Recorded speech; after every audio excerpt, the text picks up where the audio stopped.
Hello, in this video I want to show you how to leave a note on Instagram. First you need to open the Instagram app on your phone. Then go to the DM button in the top right corner. And here we can see our notes. Just click on the plus on the Your Notes icon.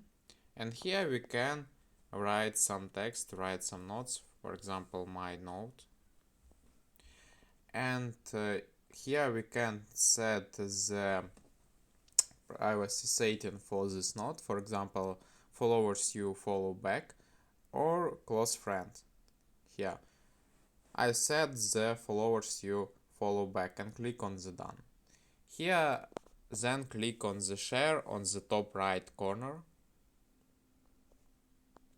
And as can we see here, we can see the my note. And this all for this option on Instagram.